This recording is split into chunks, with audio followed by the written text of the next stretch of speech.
अस्सलाम वालेकुम नाज़रीन, आप मेरा यूट्यूब चैनल देख रहे हैं। सोहराब बरकत आपसे मुखातिब है। मरीम नवाज़ ने प्रेस कॉन्फ्रेंस की और उन्होंने कहा कि मेरे पास कुछ ऐसी वीडियोज़ हैं जो मैंने नैब के लॉकअप में बनाई हैं और वो वीडियोज़ में मंजर आम पर जब लाऊंगी तो धमाका हो जाएगा और असलियत सामने आ जाएगी। एंकर इमरान रियाज साहब वो वीडियो सामने लाए हैं और उन्होंने उसकी सारी तफसीलात बयान कर दी हैं, वो उसी तरह आपके सामने रख देते हैं और साथ साथ आपको ये बताएंगे कि मरीम नवाज़ ने एक बार फिर इमरान खान को लाडला कहा है और इमरान रियाज ने इसकी तशरीह की है कि लाडला असल में है कौन पाकिस्तान में, वो भी आपको बताते हैं। इमरान रियाज साहब ने कहा है कि मरीम नवाज़ जब नैब के लॉकअप में थी, नैब की गिरफ्तारी में थी, जब ये मुलजिमानी बाकायदा मुजरिमा थी, वहाँ पर सज़ा काट रही थी और उस दौरान जो पुलिस वालियाँ थी नैब की, उन्होंने मरीम के साथ मिलकर मुबैना तौर पर उसे एक टेलीफोन दिया और मरीम नैब के लॉकअप में बाकायदा मोबाइल फ़ोन का इस्तेमाल करती थी, इंटरनेट का इस्तेमाल करती थी, कॉल्स करती थी और हर वक्त किसी ना किसी के साथ, अपने लॉयर्स के साथ, अपनी फैमिली के साथ वो फ़ोन पर मगन रहती थी। अब वो जो नैब की पुलिस वालियाँ हैं जिन्होंने इसे फ़ोन दिया था, उन्होंने इसका नाम जो निक नेम रखा हुआ था वो गुड़िया बाजी रखा हुआ था, यानी वो गुड़िया बाजी के नाम से मरीम नवाज़ शरीफ साहिबा को मुखातिब करती थी और उनके मैसेजेस भी आगे पीछे भेजती थी। वह ये कि जब नैब को पता चला कि मरीम नवाज़ ने नैब ही के लॉकअप में एक फ़ोन रखा हुआ है, एक VVIP कमरा उनके लिए सेटअप किया गया था, उस कमरे के अंदर वो फ़ोन इस्तेमाल करती हैं, कॉल्स बाहर अंदर करती हैं, ज़ाहिर एजेंसीज़ ने भी रिपोर्ट दी होगी, तो नैब ने रात 12 बजे छापा मारा उनके कमरे में। अब ये जो छापा मारने वाले थे ये ज़ाहिर ख़वातीन थी, इन्होंने वहाँ पर छापा मारा और जब इन्होंने कमरे में छापा मारा तो मरीम नवाज़ ने बुनियादी तौर पर वो जो फ़ोन उसके पास मौजूद था उसने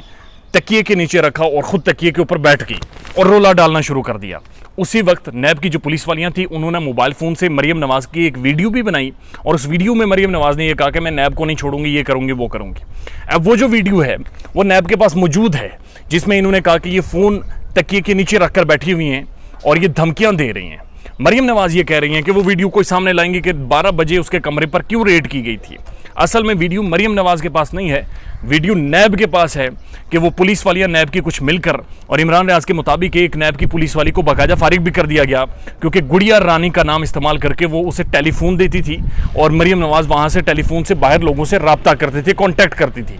तो लिहाजा असल जो वीडियो वो नैब के पास है और मरीम नवाज़ ऐसी कोई भी वीडियो अगर मंजर आम पर लाती है तो नैब असल वीडियो सामने लेकर आएगा कि जी असल वीडियो है और इस तरह से ये फ़ोन नैब की कस्टडी में बतौर मुजरिमा इस्तेमाल करते रहे हैं।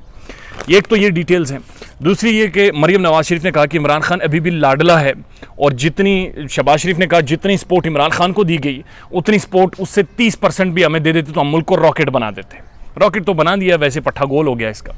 इमरान रियाज साहब लिखते हैं दुनिया का एक ऐसा वाहिद लाडला है जो 50 रुपये के स्टाम्प पेपर पर झूठ बोलकर मुल्क से बाहर गया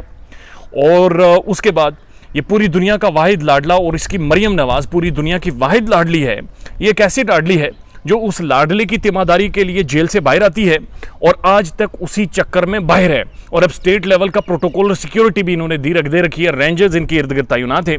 जलसे जुलूस करती है, शादियाँ खा रही है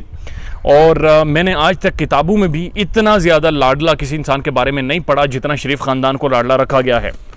जिस तरह इन्हें हुकूमत बना कर दी है, इन्होंने पाकिस्तान का बेड़ा गर्क कर दिया है। अब वो कहते हैं कि सारा इल्ज़ाम किसी तरह इदारों के ऊपर लगाया जाए और इदारे सारी जिम्मेदारी लें। इदारे लेने से मना कर रहे हैं, इदारे कह रहे हैं हम नहीं जिम्मेदारी लेंगे, आप आगे हैं अब आप संभालें। ये कह रहे हैं नहीं हम नहीं, हम वीडियोज़ मंजर हम पर लाएंगे, हम आपका लाडला वो था लिहाजा आप जिम्मेदार हैं। अब वो धमकी दे रही हैं, बार बार कह रही हैं मैं बता दूंगी और मैं ये बता दूंगी, मैं वो बता दूंगी, सिर्फ उनके सब कुछ बता देंगे लेकिन सिर्फ ये नहीं बताएंगे कि उन्होंने फ्लैट्स कैसे ख़रीदे, वो लाडले कैसे बने